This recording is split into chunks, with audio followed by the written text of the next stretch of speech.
Okay, I'm ready. Okay, when I say go, you can go, okay? Okay. You tell me when to go. Okay, go. Okay, great. Good morning and welcome everybody to our first session, our first teaching this morning, titled Abolition or Death, Confronting Police Forces in Canada. Welcome, welcome, welcome. Before we start, I want to read the land acknowledgement. This land in this space we are meeting is the traditional territory of many nations, including the Mississaugas of the Credit, the Anishinaabe, the Chippewa, the Haudenosaunee, and the Wendat peoples, and is now home to many diverse nations, Inuit and Métis. This area is covered by the Dish with One Spoon Treaty. The Dish with One Spoon is a treaty between the Anishinaabe, Mississaugas, and Haudenosaunee that bound them to share the territory and protect the land. Subsequent Indigenous nations and peoples, Europeans and all newcomers, have been invited into this treaty in the spirit of peace, friendship, and respect. My name is Beverly Bain, and I'm one of the co-organizers of the two-day Scholars Strike Canada. And the other person you'll be hearing from is Min Suk Lee of OCAD, who is also the co-organizer of this event. I teach at the University of Toronto in Women and Gender Studies, Historical Studies Department at the Mississauga campus. So welcome again. The Scholars Strike Canada teaching today is a labor action, a protest that started in the US, and we have also created our teaching, our Strike Canada teaching, to protest the ongoing intensified police killing of Blacks, as we see that it's been happening in the States since the fall and the summer this year, and in Canada. We've seen the killings of George Floyd, Breonna Taylor, Tony McDade, Daniel Prue, and the naming of, Jacob Blake in the US, and in Canada, DeAndre Campbell, Chantal Moore, Ijaz Chowdhury, and the lack of transparency and accountability in the death of Regis Paquette Koczynski. The intersection of the pandemic and ongoing police brutality have laid bare the horrors of state systemic and structural violence on Blacks and Indigenous people, particularly in this country. And we're also seeing this intensified Black violence, intensified anti-Black violence and anti-Black police killings and brutalities of Black people around the world, Brazil, the Caribbean, South Africa, other parts of Africa and other parts in the world where Black people are located. We're seeing an intensified attack in Britain. But we're also seeing, and we have also been seeing, ongoing uprisings, ongoing protests happening in the US and in Canada, sustained, and often we don't hear about the sustained protests that are continuing here in Canada. As scholars, we can no longer, participate in this bifurcation of the work that we do in the university, and that which exists in reality in terms of our lives and the realities of so many of Black lives, Indigenous lives, and the lives of our students who are at this intersection. So this is our collective action to our institutions, that what we are saying is, this is enough. We will not rest, we cannot rest until we have a liberated future. Now I want to introduce you to our opening speaker, who's opening our two-day session, Desmond Cole, who I'm sure many of you have heard and know of. Desmond Cole is an activist and freelance journalist in Toronto. His work also appears in the Toronto Star, Toronto Life, Walrus, Vice, Now Magazine, the Torontoist, and Ethnic Isles. Desmond recently published his first book, The Skin We're In, A Year of Black Resistance and Power. And I believe he's working on another on the experiences of Black Canadians. Desmond has been documenting social justice in Toronto and has written extensively about the Black experience in this city. His work with the Black Lives Matter movement, and more recently his successful effort to remove the Toronto police presence from TDSB schools, have pushed his voice to the forefront. Desmond has also worked to address housing, social support, integration, civic engagement, and justice for youth. Before Desmond starts, I want to invite Minsuk, which I should have before I read Desmond's bio, but hey, we're all on the same page.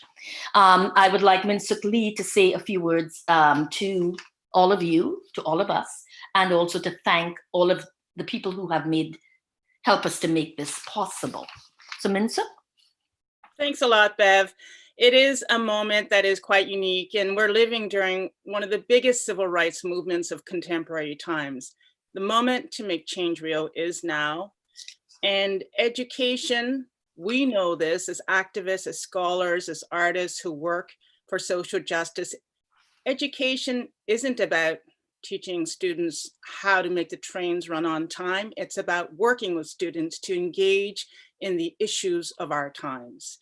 And all of you students who are joining us here right now, all of you who are teaching and have directed students to join us, you're here because you understand that this moment is too important for us to sit back and do nothing. Change will not be gifted to us. We make change happen together collectively. So we'd like to thank the original authors of our statement, Andrea Davis, Andrea Fatona, Christina Sharp, Kike Roach, Eve Hawk, Eve Tuck, Ronaldo Walcott, and Tanis Nielsen, who joined to sign with Beverly and myself the original statement. And now we have over 2,000 scholars across Canada who have signed the statement to support this protest, this labor action, and to fight for change on anti-Black, anti-Indigenous, and racist police violence and systemic racism in Canada, in the US, and beyond. We'd also like to thank the 4 lead faculty associations who joined together to issue a joint statement in support of this labor action almost immediately as soon as it was announced. That's OCAD University's Faculty Association, the University of Toronto Faculty Association, Ryerson's Faculty Association, and York University Faculty Association. And thanks to the Public Service Alliance of Canada, PSAC, which represents contract workers and TAs in campuses across Canada who've also stepped up to support. This is a unique social justice action that is combining so many of us in a movement for change. And the tremendous organizing push in the last 5 days that's made this possible has been with tech support in the back room from Carrot Tenbrink at Okufa and artist Zoma Madweke, and our volunteers for today, Rejan, Alan, and Arthur and Lokchi. Finally, thanks to the Canadian Association of University Teachers and also Okufa, the Ontario Confederation of Faculty Associations, for giving some tremendous backing for this moment. We need to recognize that all of this is possible by the work of activists, artists, and scholars who've come before us. Some who were not able to continue teaching in the academy, some artists who don't still make art because of systemic racism within our systems. Our shared work to resist anti-Black, anti-Indigenous racist violence follows from the intellectual, emotional, and creative labors of Black intellectuals, activists, scientists, artists, designers, writers, poets, and cultural producers. So we'd like to acknowledge that work that has preceded us. Thank you very much for joining us. Desmond Cole, welcome. Welcome. Before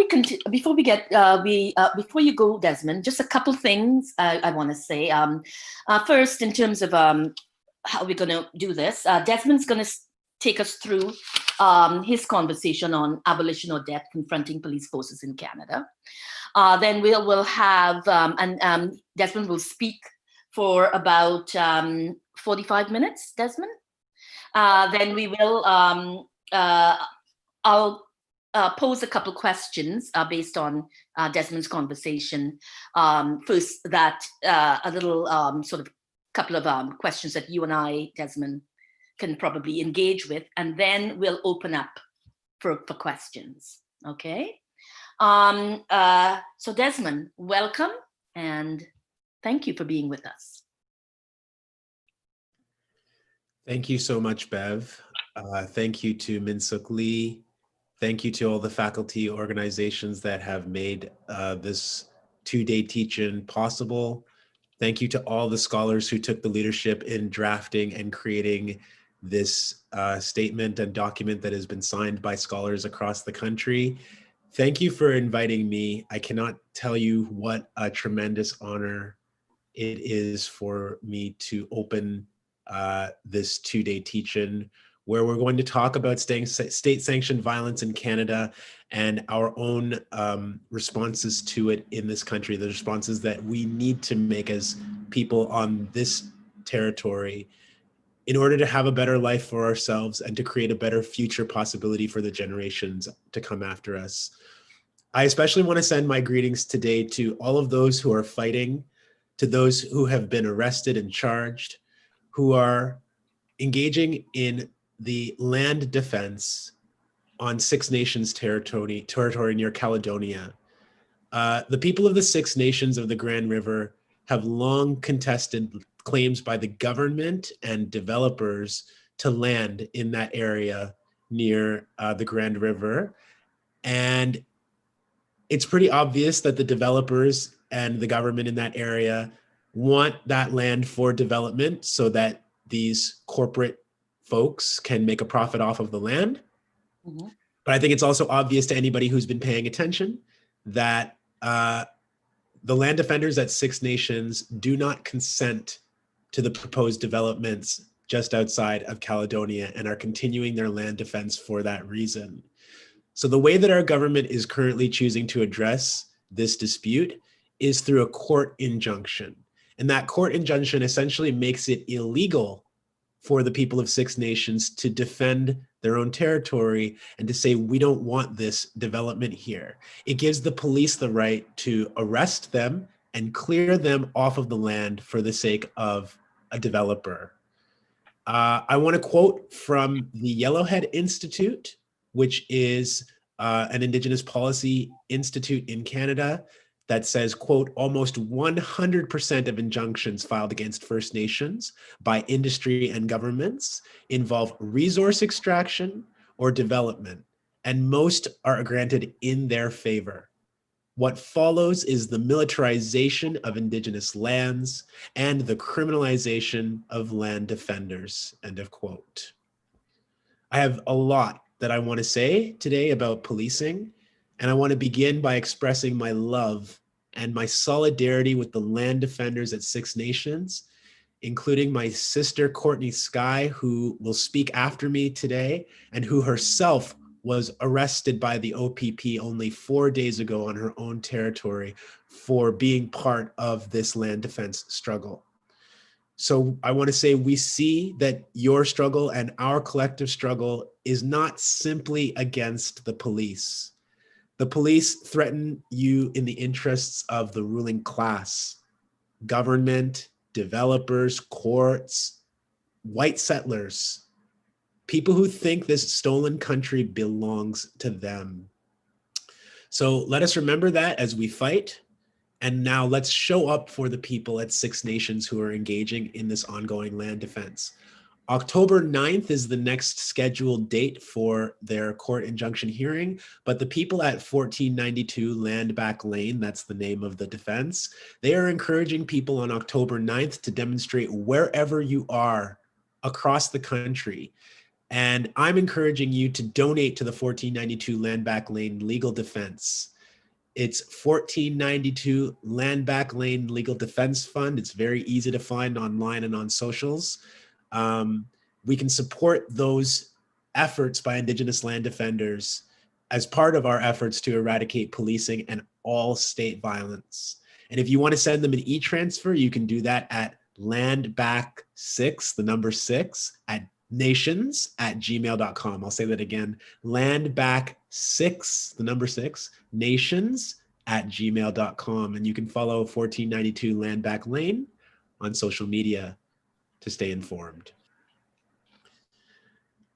I want to share this talk with you this morning in honor of my ancestors and in the service of a better world for those coming after us. What I need to say today is often difficult and may bring up strong emotions and trauma for some of you who are listening. I feel that that is an inevitable consequence of doing this work and speaking the truth. And I just pray that my words this morning can do justice to the struggles that we're all collectively facing and the hopes that we have for our future. I want to begin by remembering Black people, Indigenous people, and other people of color who have been killed by the police in Canada this calendar year. Jamal Francique, 28, a Black man, was shot by Peel Regional Police on January 7, 2020, and died 4 days later. Francique, who lived with schizophrenia and bipolar disorder, was shot in the back of the head by a Peel police officer who remains unnamed to this day. DeAndre Campbell, 26, a Black man, was shot and killed in Brampton, Ontario by an unnamed Peel Regional Police officer on April 7, 2020. Campbell, who lived with mental health issues, was in crisis and he called 911 for help. Police responded and murdered him inside his own home. Aisha Hudson, 16, an Indigenous girl, was shot and killed by Winnipeg police in Winnipeg, Manitoba on April 8, 2020. Police chased Hudson and her friends in a car after saying that they were stealing alcohol. Jason Collins, 36, an Indigenous man, was shot and killed by the Winnipeg police on April 9, 2020. Police shot Collins in front of his own home 40 minutes after they arrived in response to a domestic call and after being inside and speaking with Collins and members of his family. Regis Korchinski-Paquette, 29, a Black and Indigenous woman who died on May 27, 2020 in Toronto, Ontario, after being detained by Toronto police. Korchinski-Paquette, who called the police for help after a family dispute, ran away from officers and fell to her death from a 24th floor balcony. Chantel Moore, 26, a woman from the Tlalokwiat Nation, was shot and killed on June 4, 2020 by police in Edmundston, New Brunswick. Police who were called to Moore's home to do a wellness check on her. Rodney Levy, 48, a man from the Metapenagiac First Nation, a Mi'kmaq nation, was shot and killed by a member of the Sunny Corner RCMP on June 12, 2020. Levy, who lived with mental health issues, had just shared a meal with his pastor and his pastor's family when police responded to the residence and fatally shot him. Ijaz Chowdhury, 62, an immigrant from Pakistan who lived with schizophrenia, who was shot and killed by Peel police officers in Malton on June 20, 2020. Chowdhury was alone in his home in mental health crisis when police stormed his apartment and fatally shot him. We send our love to the family and the friends and the communities of these people, and we acknowledge that these are the lives lost that we know about, and that there are likely more in this calendar year alone that we don't know about. The vast majority of police violence in this country is not direct killing. It's everyday surveillance of our communities. Interrogations on the street because we're in a white neighborhood or because we're in our own neighborhood. It's our arrests for loitering or being drunk, for engaging in sex work, for walking late at night, for rolling through a stop sign. It's the arrests and assaults on us that are then documented as assaults against the police. It's the tens of thousands of strip searches that the Toronto police engage in every year, strip searches which are for the purpose of humiliating people because they almost always find nothing. It's the routine sexual assaults of women by police officers because they know that they can get away with it. It's also the routine sexual harassment and sexual assault of women, two-spirit, trans, and gender non-conforming people who also serve as police and are being assaulted by their colleagues, who again know that they are not going to be punished for this behavior. It's the police harassment and assaults of queer, trans, gender non-conforming, and two-spirit people who are targeted because of their sexuality or because of their gender expression. It's the clearing out of homeless encampments during a global pandemic because people who own property don't want to see homeless people around them. It's the thousands of Black people in this country who can't apply for jobs because they have a criminal record for possessing or selling marijuana, a practice which is now completely legal and which the white settler state is capitalizing on and taxing. It's the policing and intimidation of non-status families who want to send their kids to school, but don't because they're afraid of being found out and deported. What am I describing here? Who is being policed in Canada and why? It's mainly the poor. It's Black, Indigenous, and other racialized people.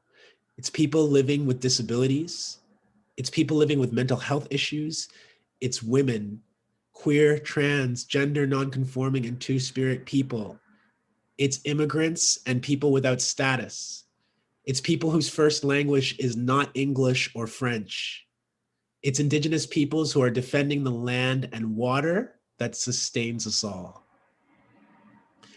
And who is benefiting from all of this state-sanctioned police violence? It's the rich. It's the upper classes. It's the corporate class. It's the white settler majority who are living on stolen Indigenous territories and who are trying to maintain their dominance using the police to enforce their monopoly on violence. Since the end of May, when George Floyd was murdered in Minneapolis, we've seen another uprising from Black demonstrators and their allies in the United States. The tremendous, tremendous strength and resolve of Black people going out into the streets during COVID-19 and saying, we refuse to continue to live like this. We refuse to continue to die and to be killed and murdered like this. And that resurgence of energy and activism and organizing and risk-taking, right, is propelling another resurgence of Black liberation around the world. And we're a part of that here in Canada. But so many of us don't even know the names or the stories of the people I've mentioned at the beginning of this talk, people who have been taken from us by police forces in this country. We want to say that based on the murder of George Floyd and the resurgence that's happening, that we are learning something in Canada, that we are seeing something anew in this country. But how is that possible when we cannot even name those taken from the police in our own country? How are we learning? How can we say that watching a Black man slowly lose his life on camera is a learning experience? when we refuse to see it every day, and we refuse to see the spectrum of violence that does not just include murder, death, maiming, permanent, life-altering circumstances because of police violence.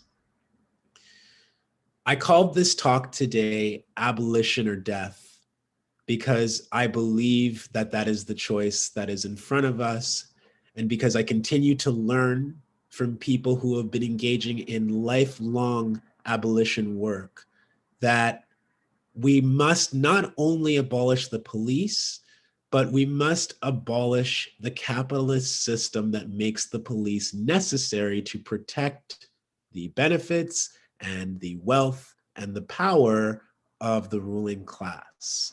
Police abolition is not isolated from these other larger concerns about global capitalism, about colonialism, about the inability of people to move freely where they need to be, to remain in their traditional territories, to eat, to have clean water.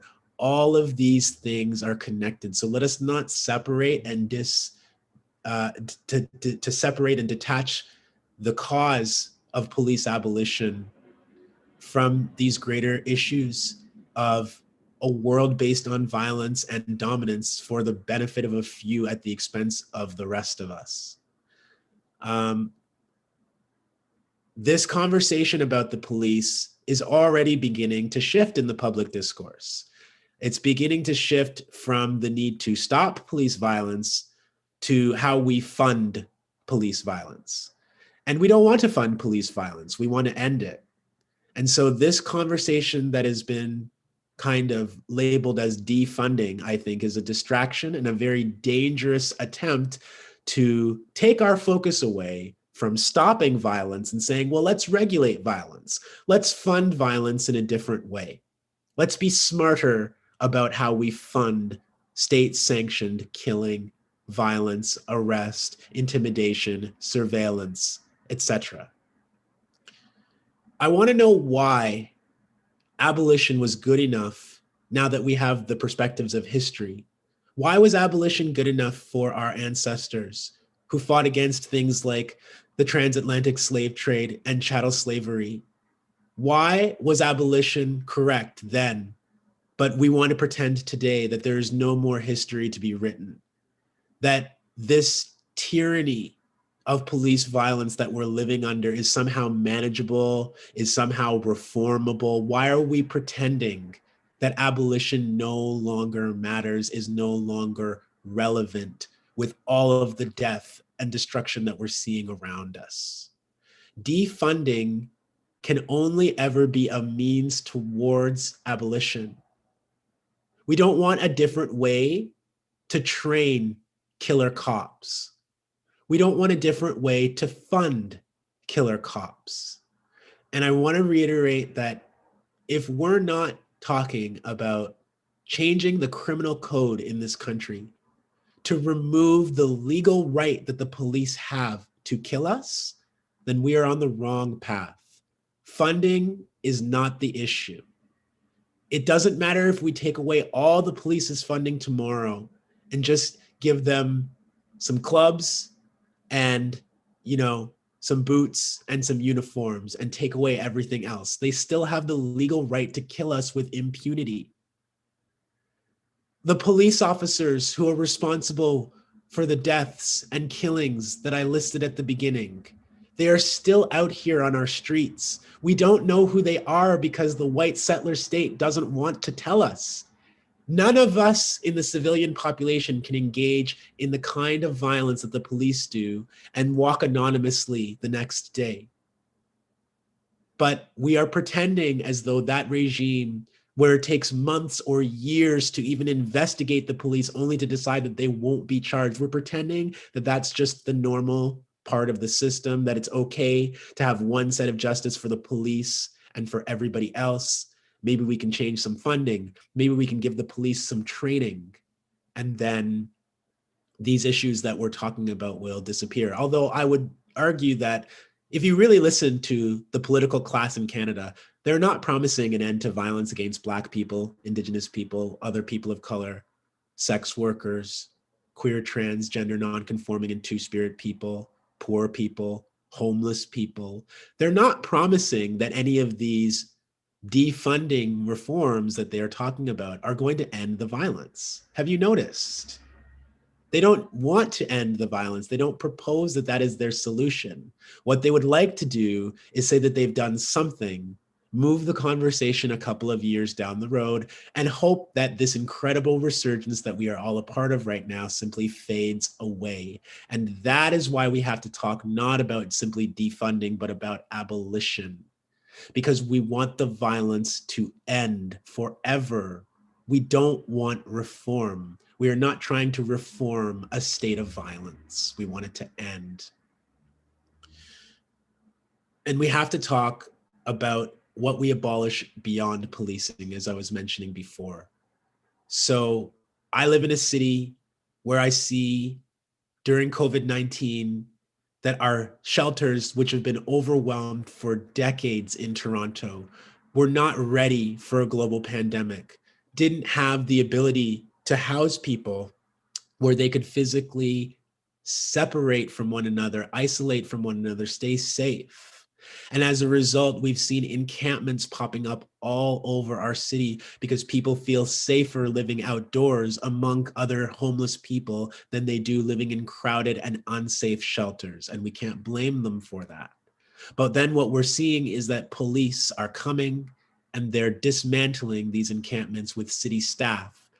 They're providing very few options for people to be able to live safely, and then saying, if you don't take the options that we give you, we're going to destroy your homes. We're going to throw everything that you own in the garbage too, so that you can't possibly move to another encampment somewhere else. You are forced into these unsafe state conditions that we refuse to improve.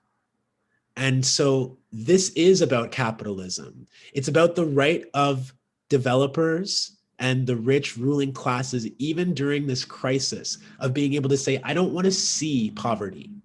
I don't want to see social dysfunction. I don't want to see the results of my low taxes being played out in the street in front of me. And so I will pay even more taxes, actually, if you will clear people out of sight for me. That's what's going on here.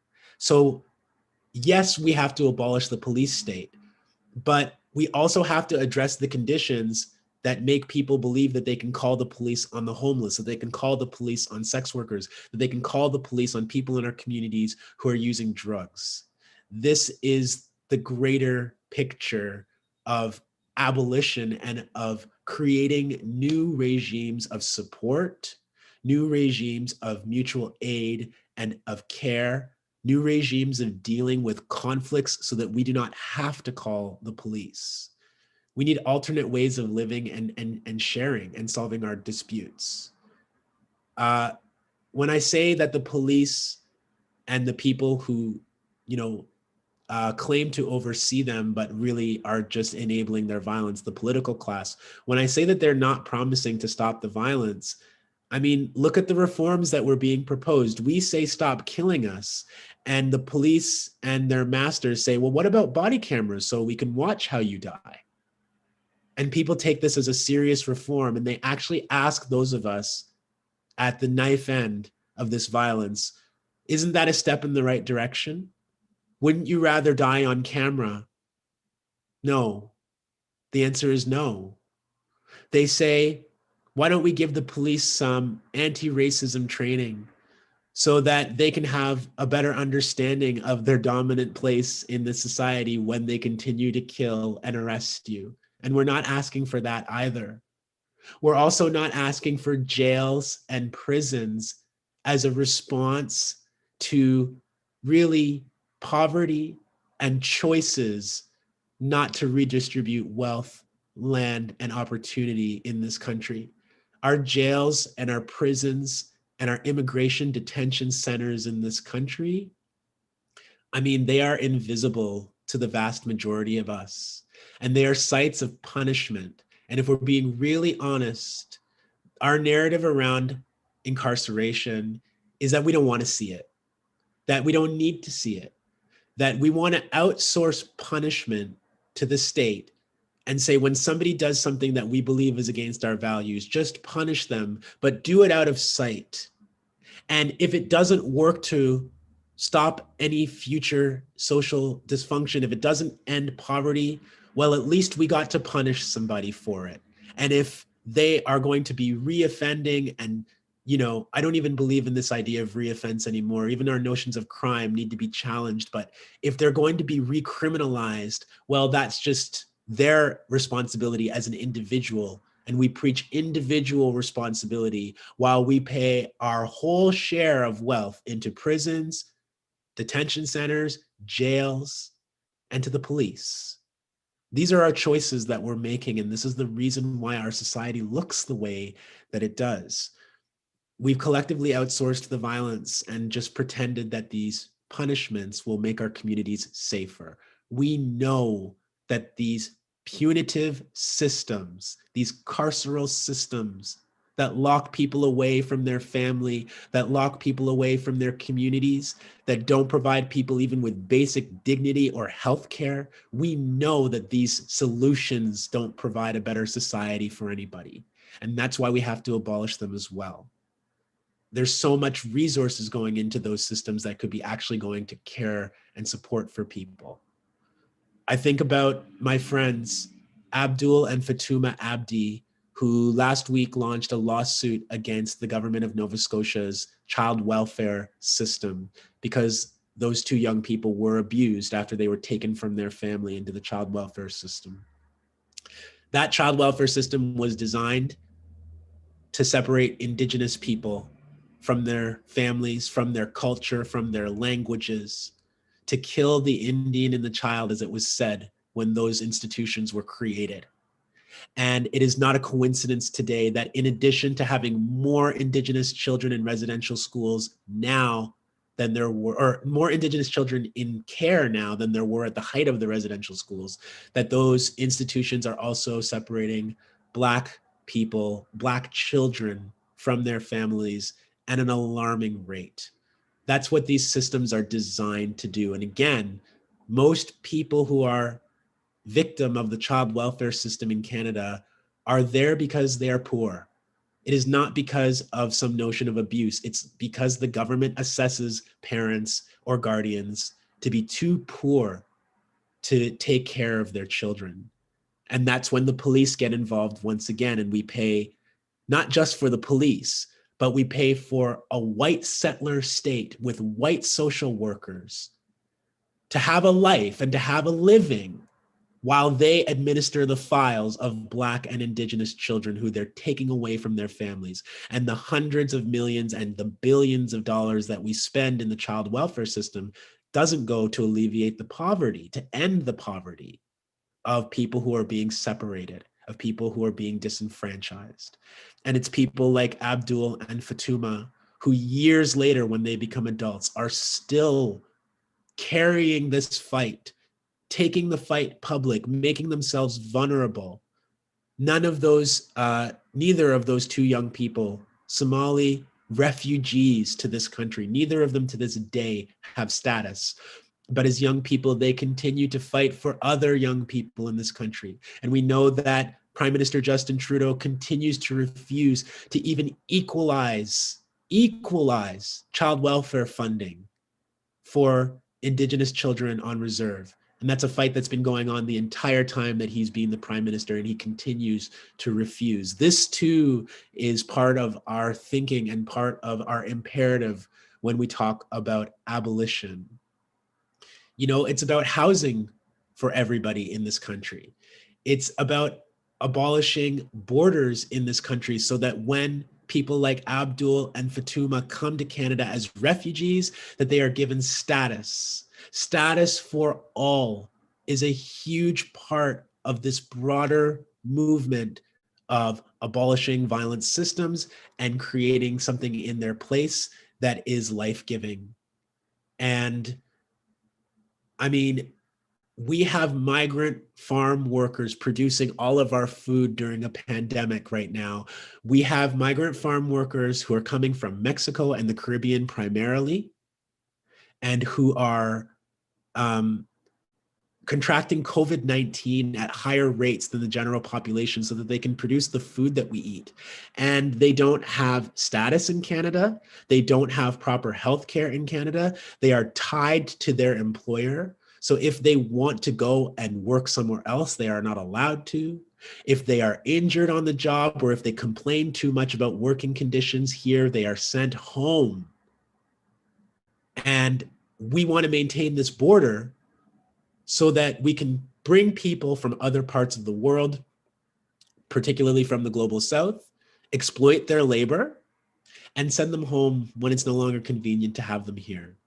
We have Haitian immigrants in this country, Haitian refugee and asylum claimants in this country who came by the thousands a couple of years ago to escape a regime in the United States where they were no longer receiving protected status. And again, our Prime Minister said, come to Canada. If you're seeking freedom, if you are fleeing oppression, come to Canada. And they did. Haitian people came by the thousands. And what has happened? They have one of the lowest acceptance rates for their asylum claims. And now hundreds of them are working in Montreal in the long-term care facilities that take care of people with COVID-19. And they themselves and their communities are at higher risk of contracting COVID-19. No status, no legal protections. This is what we're talking about, because the police and the border agents are the end result of these kinds of policies. Of course, we want to abolish Canada Border Services Agency. Of course, we want to abolish the RCMP. But if we continue to criminalize people for not having status in Canada, we're not actually getting to the root of the problem. I think we also really need to talk about abolishing the patriarchy and confronting gender-based violence in our communities, because a lot of the police response is really justified by the need to stop patriarchal violence. There's a notion that there are bad men in our midst and that only the police can stop them, that only the police can be called when a man is engaging in domestic assault. And I really just want to challenge that today and to say that in this world that we have to create, we actually have to take responsibility for the violence that we as men are perpetrating. And we have to create solutions where the violence in our communities is actually our own problem that we are going to confront. That rather than calling the police, we are going to confront men in our lives who are engaging in abusive behavior so that the police don't have to be involved. And these kinds of changes to the way that we live, instead of outsourcing the violence to the killer cops, it's a radical shift from the way that we live today. But we're not going to be able to abolish the police and to set a better standard for ourselves unless we as men are taking accountability for our own acts of violence, for the patriarchal systems that we continue to benefit from, and decolonizing our own hearts and minds and spirits, and challenging ourselves to confront our own violent ways and to create solutions to protect people who have been targeted and who are surviving all of this gender-based violence, to make sure that they have safe housing, to make sure that they can receive counseling. Of course, we have to stop the violence from happening in the first place, but we're doing so little to really respond to the needs of survivors after this violence happens. And again, where does that money go? To the cops. The cops and the jails will solve everything, even though we know they won't. And there won't be any money left over to actually support survivors. So all of these considerations, bring us back to the issue of confronting the police. And I would also add to this, talking about like supports for people living with disabilities right now. And we've seen, I'll speak for Ontario, our system of welfare, right, of Ontario Works and of the Ontario Disability Support Program provides not even subsistence living for people who apply, who are living with disabilities and who need these supports. They're not even getting the basics for rent, for food, under these disability and workplace support programs. But we see that CERB can be extended to people who are deemed to be contributing to the economy, who are able-bodied. But CERB is clawed back and limited for people on disability and on welfare. And then they are policed too. So I suppose now the government would like to create an entire system to see that you're not so-called cheating on getting CERB benefits. The richest people in this country are making more money during the pandemic, but we don't want to give $500 or $600 extra to people living with disabilities, people who can't work or who choose not to. You know, our abolition considerations, which again will always end in policing, which will end with the police coming to evict people because they didn't have enough money during a pandemic. We don't want that policing regime to continue, but when are we going to stop the policing of poverty and disability? When are we going to actually create supports for people living with mental health issues? Again, I see in our responses that we want these mobile crisis intervention teams, as they're called in my city. So let's send a nurse to watch a cop brutalize somebody, and we'll call that mental health supports. We don't need to send the police.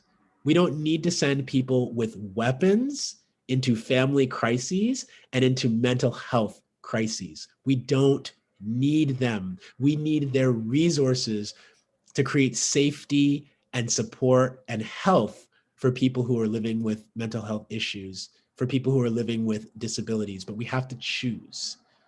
It's about the right to clean water, to clean air, to food, to housing, to physical safety, mental health supports, the right to education.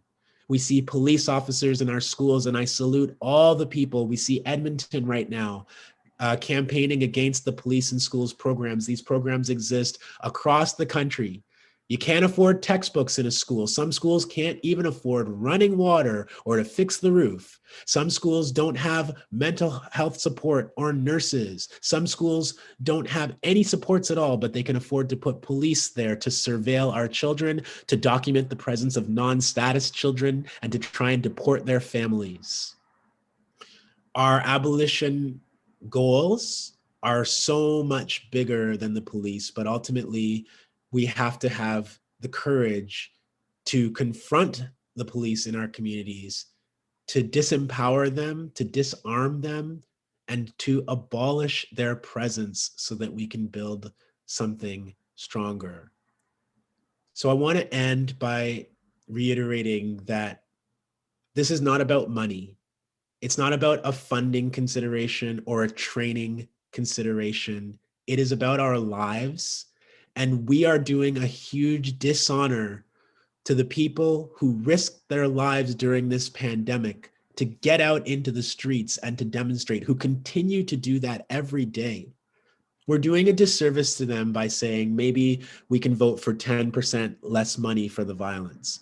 Maybe we can have 10% less killing, 5% less murder, 3% less harassment and intimidation. This is not what we are fighting for. We're fighting to overthrow the colonial and capitalist regime that is protecting a few people at the expense of the rest of us. We're fighting so that people like the people of the Six Nations of the Grand River can have the final say in what happens on their traditional territory. We're fighting so that people can move through this country, remain in this country, go back home if they would like to do that. We're fighting for queer, trans, gender nonconforming, and two-spirit people who are among the highest victims of violence, who take their own lives because of the violence that this state is enacting upon them. We're just fighting for a better day. But we have to have the courage to confront this police state in Canada and to confront realities like the fact that when the police are sued, you know, I hear so many people when they hear about police violence in the white majority in this country saying, I hope they sue. I hope they sue and sue these police and teach them a lesson. The settlement is your money. The settlement that would be paid is your money, and it doesn't touch the police, and it doesn't end their ability to continue engaging in violence. It doesn't unmask police who are engaging in violence and then walking around in our communities the next day. We have to do so much better than we're doing right now. And so we have to get to the root. We must abolish, not defund, abolish the police. And for me, before we ever talk about any more considerations of funding, abolish means remove the provision in the criminal code that gives the police the right to kill us with impunity and take away their weapons. Then we can talk about redistributing those resources. Then we can talk about other systems, our courts, our child welfare systems, our housing and education systems that are failing. Then we can talk about redistributing money only after we have truly stopped the legalized violence in this country and disarmed the killer police. Thank you so much to the organizers of this event. Thank you so much to Bev Bain, to Min Suk Lee. Thank you to the faculties who sponsored and created the statement that led to this two-day teach-in. Thank you to every single one of you who are going to be participating over the next couple of days. It is such an honor to be here. Thank you, Desmond. Thank you for this very comprehensive, concise, analytical piece, abolition or death, and we choose abolition.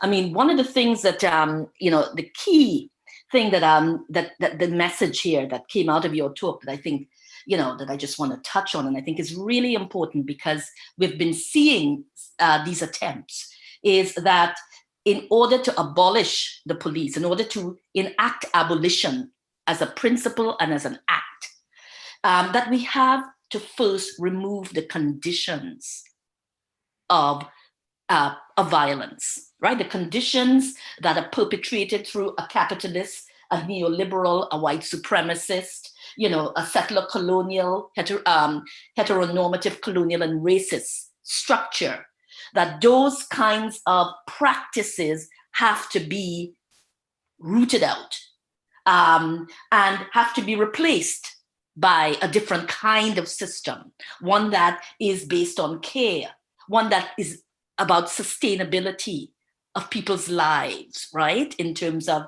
the living conditions around housing, around education, around safety. All of these things have to be reimagined. So the conversation is about reimagining, right? A way to ensure and sustain Black and Indigenous and racialized and the lives and livability and futurity of all of us.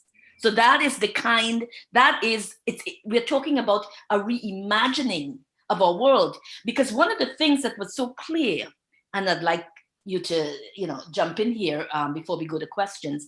One of the things that was so clear is that we saw over this summer at the intersection of the pandemic, the uprisings and the protests that have taken place after the killing of Floyd and others. There was a sustainability of that protest. It never stopped.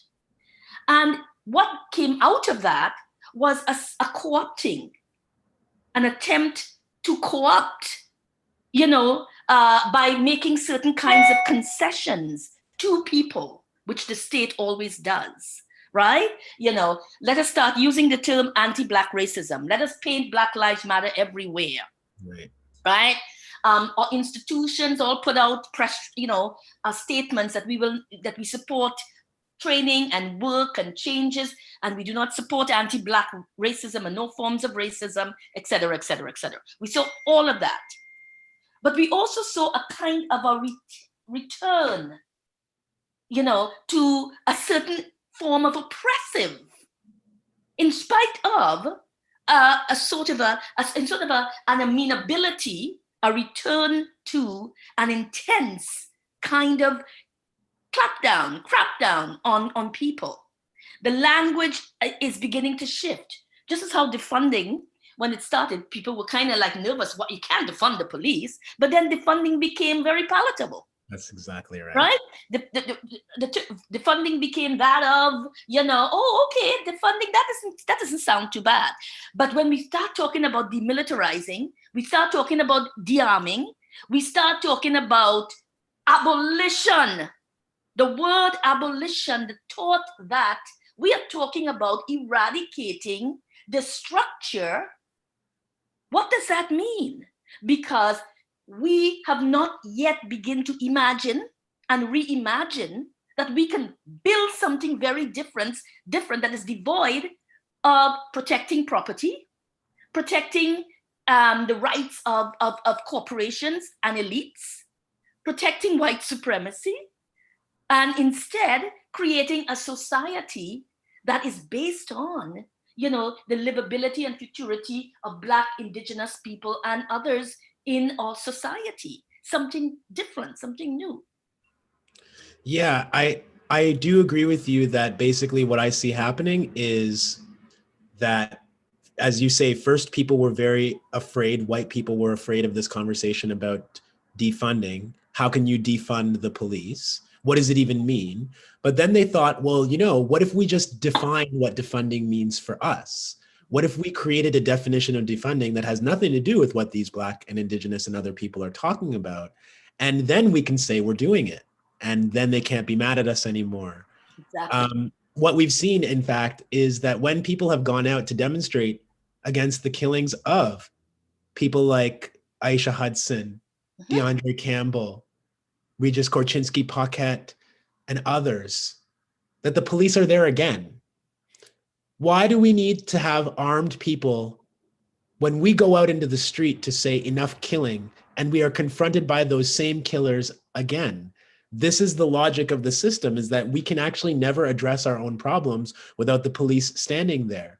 For those who live in Toronto or who might live outside but who might have heard of this, just the other weekend, Black business owners and community members on Eglinton Avenue West in what's called Little Jamaica in Toronto were out demonstrating because their community has been hit really hard by COVID-19, but also the construction of a transit project along Eglinton Avenue for many, many years has really ruined a lot of the businesses. If you go up there, the streets are torn up. A lot of the businesses are fenced off because of the construction. It's really horrible for Black businesses out there. And so feeling and knowing that they are neglected by the city, these Black business and community owners decided to go out into the street and have a demonstration and say, the city owes us better than this. What happened? The police had to be at our Black demonstration and they ended up assaulting and arresting 2 people. And people were filming it. So all you body camera proponents out there, how many more videos of Black people being assaulted do you need to see? What are you getting?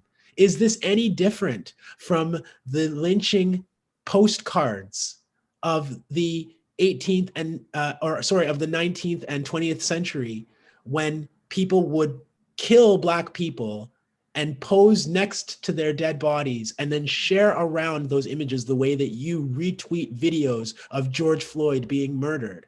How can you watch these things and then tell us that watching is the justice, right? But this is how they try to take back our narrative, stop the violence, and they say, actually, let's examine the violence, let's study the violence, let's think about the violence, let's look at it again, let's rewind the video of the violence again, and think about it some more so that we don't actually have to act.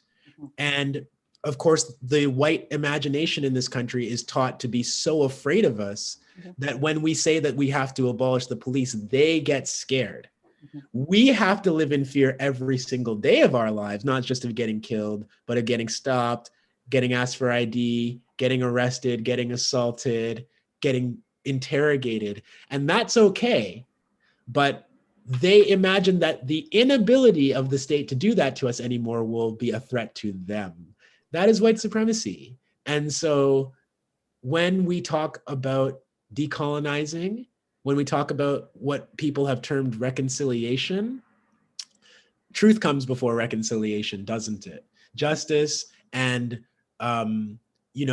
giving back people what they are owed comes before we talk about reconciliation. So if you're not going to end the police violence, please don't talk to me about all these other things, because we have to do one before the other. Exactly. Okay, so thank you.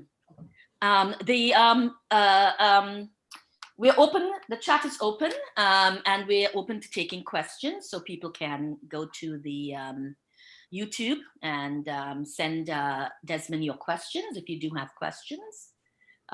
Please do. Shout out 1492 Landback Lane. Please hit up 1492 Landback Lane on your social medias. Donate to the Legal Defense Fund for Six Nations of the Grand River. Shout out Courtney Sky. You guys are doing incredible work. We see you and we love you. Thank you. Thank you for that. So we're waiting to see if there are questions that are coming through. In the meantime, I want to talk, oh, just a minute, we might have one here. Let me just, from question. No question yet, just love. I love that. I'll take it. So there is a question here that I'll take. Abolition sounds scary and too extreme for people.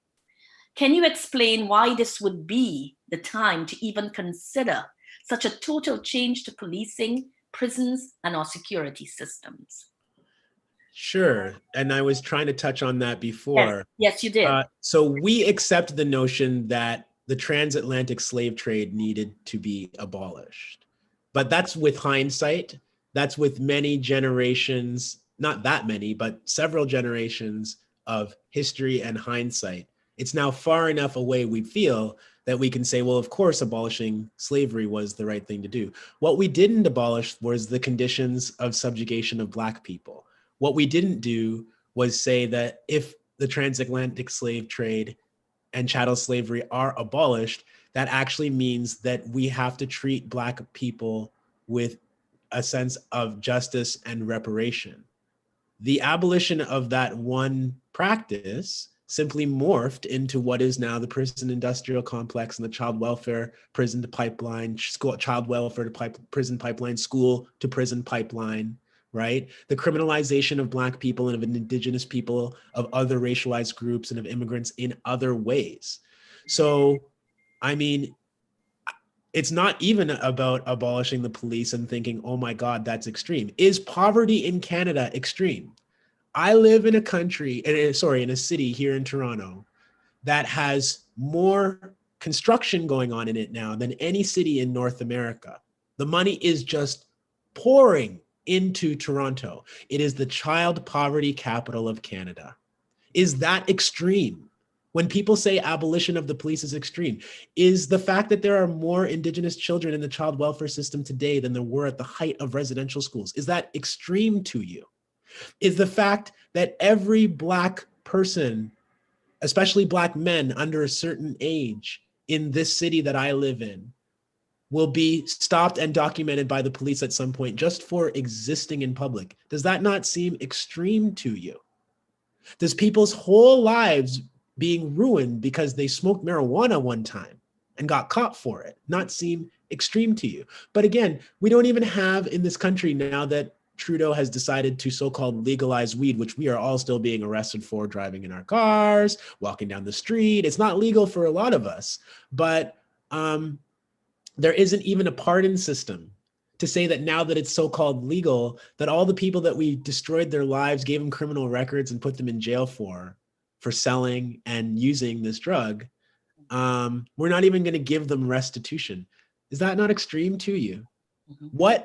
Why is the white settler imagination so good at fearing justice for us, restitution and accountability for us? What world are you imagining that could be worse than these situations where we are one of the richest countries in the world and poverty increases, homelessness increases, people living with mental health crises and losing their mental health because of this pandemic, because of having to be locked inside? Mm-hmm. This is your country in one of the richest places on earth, stolen land, stolen wealth, but it's still wealth. And we can't even, as they like to say in white supremacist circles, take care of our own. We can't even do that. But when we say no more billion-dollar policing and prison industries, people say that that is extreme. I just ask you what your definition of extreme is and what you're afraid of. Because justice and restitution, housing, clean water, people staying with their families and having enough money to live instead of being separated from their families. These things are not extreme. They're just justice. They're what justice could begin to look like if we were to start changing our ways. Mhm. Great. Okay, just before I go on, I just want to remind people to actually refresh their screens, because that may that will help you to get your questions through. Okay. There's another question here that says, I fully support police reform, but I'm worried about the safety of Black women and girls in my neighborhood without, police. And I think that's an interesting question. What are the current plans to protect our young women and girls in place of police intervention? Thank you so much for that question. I can't personally say I have all the answers to this question, but what I can say is, how are the police doing right now to keep Black women and girls safe? How are they doing? They're not even addressing the problems that we face. And in many cases, they are the cause of those problems and are exacerbating those problems. So a lot of people don't know this, but it should be obvious. Police engage in domestic assault at a far higher rate than men in the general population.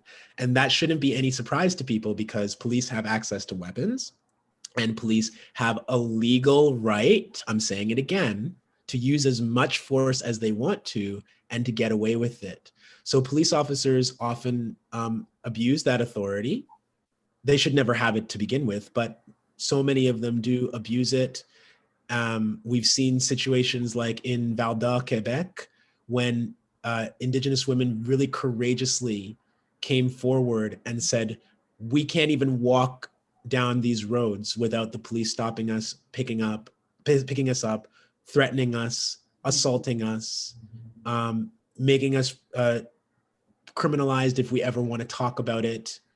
So they're choosing to pick on the most vulnerable women in their communities and then silencing them. And we know that that's happening in our Black communities as well, where there is a lot of violence, but the police are not actually solving that violence. And what I would say is that we have a whole bunch of work to do that first says locking people away in cages for engaging in domestic violence is not going to stop domestic violence. And we have decades of evidence of that, of what we've been actually doing with our policing resources. I also really want to say that when it comes to investigating acts of domestic assault and holding people accountable for them, you don't need a gun to do that. You don't need a body armor to do that. We can do these things and hold people accountable in our own communities without approaching them with the threat that we're going to kill them. Mm-hmm. This is the thing that concerns me so much, is that white supremacy and patriarchy have taught us that the only way to approach a big dog is with a bigger dog, with more weapons, with more force, with more guns, and with less accountability. And all that does is reproduce patriarchal violence.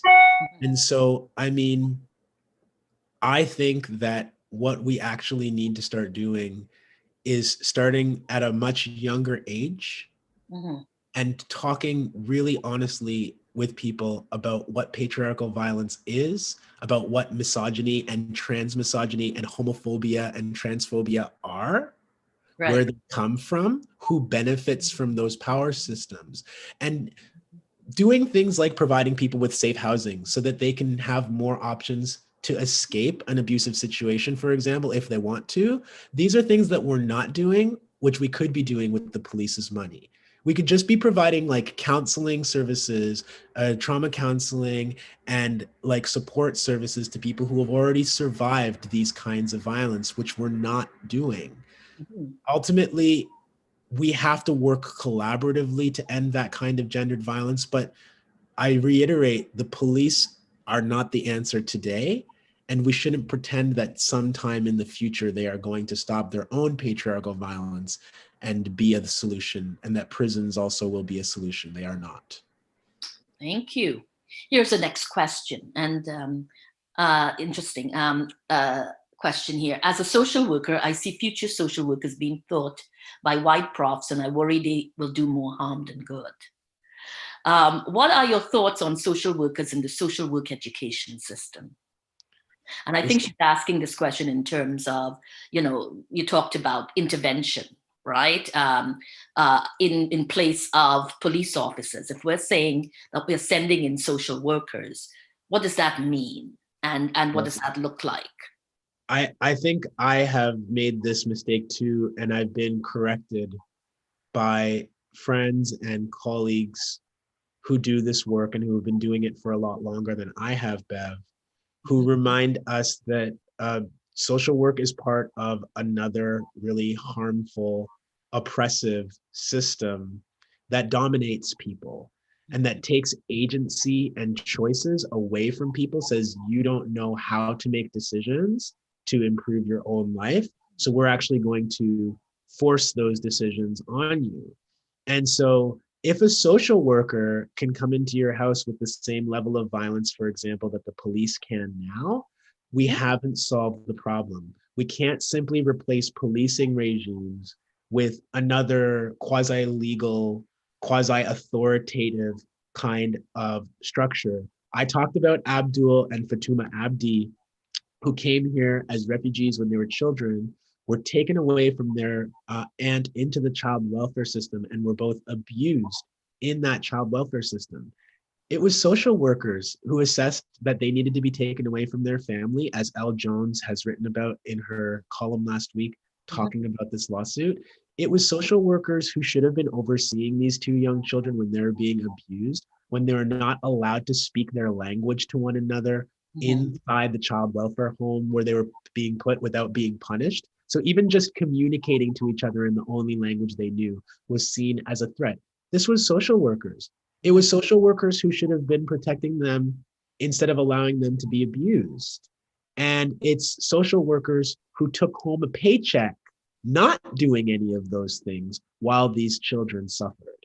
And they had legal authority behind them to make all of these decisions. And most importantly, in terms of the status for all conversation, social workers were supposed to get Fatuma and Abdul Abdi their citizenship, because when children get taken away from their parents or legal guardians, only the child welfare system has the legal ability to pursue citizenship for non-citizens, and they just didn't do it. So that was social workers who made that choice. What accountability is there on their part today? We don't even know their names. We don't even know where they are or what they're doing now, but they have gotten away with taking so much from two young people who came here as Somali refugees. And so I think that if we're honest, social work isn't in and of itself an easy solution if it relies on, got to call the police when there's something wrong, got to take you away from your parents when there's something wrong, have to make notes about you that will, as a parent, ruin your ability to get certain services and benefits in the future. It's the process that has to change, not just the personnel. We like to think that there are bad apples, as people like to say, and that if we replace the bad apples with good ones, then these problems go away. It's actually the authority to harm people that needs to be stopped. It's that approach that says we can't collaborate with you, we can't work with you, we can't give you support. We have to be able to hurt you and discipline you if you don't do what we want. And that is so much of what social work, unfortunately, is today. And here's a similar question in terms of educators and their responsibility. And I think it's an important question because I know within the universities, we also work within sort of the parameters of what people are, let's say a nurse or a mental health counselor is required to do, right? So the question is, do you have suggestions on educators' duty to report? How do educators navigate that duty while also thinking in terms of, not always having police intervention? How can they be strategic?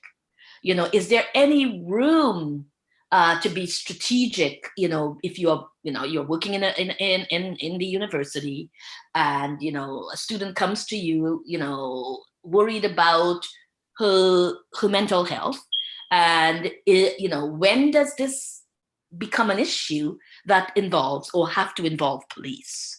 And So- I know that many of these workers are, they have to follow institutional rules. But there's also another aspect to it in terms of what are our own sort of creative ways to protect our students from harm. Yeah, this is a And I really, think that's where this person is coming with this question. well, I mean, the issue of duty to report is that it's a legal duty to report. That's right. I spent a little bit of time myself as a substitute French teacher, and I was told right at the beginning of my work that if ever a child comes to you and tells you that they may be harming or have harmed themselves, or that they are being harmed in a situation at home, you have a legal duty to report that, or you can lose your job. Yes. So right now, there isn't a creative solution around that unless you want to break the law. And I think that puts care workers, teachers, childcare workers, ECEs, and the like in a really difficult situation. Because again, the only solution is a state violence carceral kind of approach. We're going to jail you. We're going to separate you from your children. And these teachers are going to help us do that, whether they want to or not, although otherwise they're not going to have a job. And I really think that if our school boards, for example, are not going to join our fight to end policing, that individual school communities can start to make plans on their own. When we have a crisis in our school, what can we do other than calling the police? Because we are not going to bring police into a situation with our students. And we're certainly not going to have police patrolling our halls through these so-called school resource officer programs. The resources are the money we're spending to put guns and body armor in our schools instead of taking care of kids. What a joke, what a farce.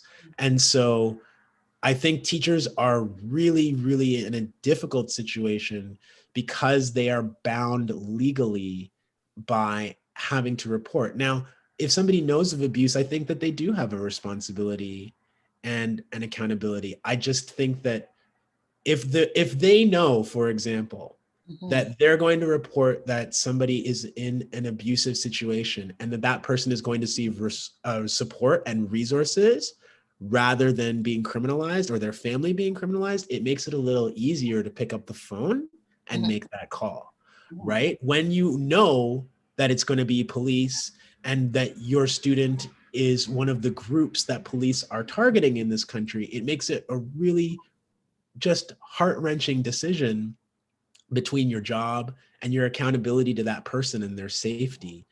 And so I don't know how much individuals and communities can do. They can try to make their own plans. They can try to strategize within their own groups, but ultimately unions. I mean, the few unions that still exist that are strong in this country are teachers unions, social work unions. What are you doing to talk to your managers about these violent state solutions? Why are you going along with them? You have to follow the rules if you want to keep your job, but why aren't you organizing as unions to say, we don't want to solve our problems like this anymore? That's actually where I see the most promise. And y'all actually have unions. Most of us don't even. And so that collective power that you have to organize can begin to challenge some of these systems, can begin to get police out of schools, can begin to stop these really harmful social work approaches and say, when we have a duty to report, will there be a caring response rather than a violent one? Exactly. And it's interesting because what in everything that you've said so far, what we have actually see is the way in which, within the school systems, within in terms of all of these structures that have been created, structures that created in terms of dealing with issues of care and support and protection, etc., are really institutions of criminality and institutions of carcerality.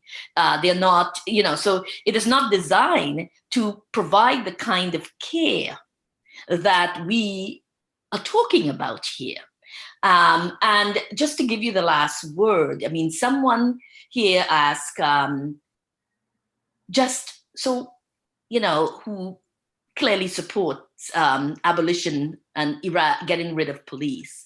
And what would be, I think the person is asking, what particular things can we put in place at this point in time in situations like, schools, like, universities, that would actually, would ensure that we don't need policing in these situations, but we need a kind of intervention that is supportive and caring, the one that you are thinking about. If you can say what that you think that is. Yeah, so at this point, I would like to shout out groups including the Black Liberation Collective at Ryerson University and at University of Toronto, who have been taking on this issue for years and who have been actually saying that campuses are not safe because so much money on campuses are being spent on security and police forces that just reproduce these anti-Black, anti-Indigenous violences, and that there's no real safety there. I went to university in 2001. We had a walk home program that was student organized and student led for people who wanted just a safe way to get from place to place, especially at night on campus. So I would ask people who are doing this kind of organizing and thinking, how much money does your campus spend on a walk home program? And how much do they spend on thuggish men with body armor, with weapons, with walkie-talkies? Why aren't we investing the resources into student-led and into survivor-led kinds of initiatives that will actually provide safety for people? Why does all the money go to cops and security forces who are just repeating the violence? BLC at Ryerson won a big victory recently because the school was going to reinvest in a cops and security program. And because of the years of organizing that collective did, they were able to actually stop the initiative before this coming year. Right. And I think that that's a model for other campuses and other places. Like, what do we see? We see videos of Black students who are even in their dorms, who are being confronted by security guards who walk into the places that they live and ask them to identify themselves. That's not campus safety. It's just not. But if there are violent situations, if there are people who are engaging in assaults, who are stalking people, we do actually have to address that. I'm just suggesting that, in my community here where I live, one of the things I've started really thinking about is I can't get every neighbor on my street to never call the police again, Bev, if there's a situation. But I started thinking, can I talk to the neighbors who live below me? Can I talk to the neighbors who live next door? Can I start making little pacts with just 2 and 3 neighbors on each side and being like, we're not going to call the police? But you see, you can't just say, we're not going to call the police and wash away any violence or dangerous situations. What you then have to do is you have to say, what are the situations where people are currently calling the police? And what alternatives can we set up so that somebody else can respond instead? Can we create a phone tree amongst our neighbors? Can we create a Signal or a WhatsApp group so that if somebody is in trouble or in need, the people who live right around them, who know them and who care about them and who are invested in their safety can respond instead of an occupying, militarized police force? And that is as we work to try and abolish the police. They're kind of parallel forms of intervention rather than just one or the other. And I think that students on campus need to do the same thing. They need to say, we can actually protect ourselves better than these security forces and police can. So we're going to organize the Walk Home initiative. We're going to organize a center for people who are survivors to get counseling and to get support. We're going to organize public education on campus so that we are calling out patriarchy and calling out gender-based violence and calling out racist violence and taking responsibility for that instead of letting this school administration, whose only answer is force, to be the ones to dictate it. It's cliche that we have to be the change that we want to see in the world, but this is what we're talking about when we say replace these old systems with things that are really going to help us. And we can do that, and people are doing that every day, and we have to learn from them. We have to learn from the Miriam Kabas and the Ruth Wilson Gilmores and the Angela Davises of the world. We have to learn from the Bev Bains and the Angela Robertsons and the Christina Sharps in our midst, the Ronaldo Walcotts. There are people who are talking and teaching and leading the way for us. And I believe that we have to follow your and our and their example and take up the work that's already in many cases been being done for a long time. Desmond Cole, thank you so much for a brilliant teaching. Thank you to our viewers. This brings us to the end of our first an opening panel, our opening teaching. At 12:30, we have solemn promises on stolen land, policing and treaty breaking on 1492 Landback Lane. Please join in. Thank you again. Bev, sorry, just before you go, I just want to reiterate for people, as I mentioned at the beginning, please support the 1492 Landback Lane Legal Defense Fund. If you want to send an e-transfer to Six Nations Land Defenders, you can do that at landback6nations@gmail.com. Please support them and support Courtney Sky, who will be coming up next. Thank you. Thank you very much. Thank you.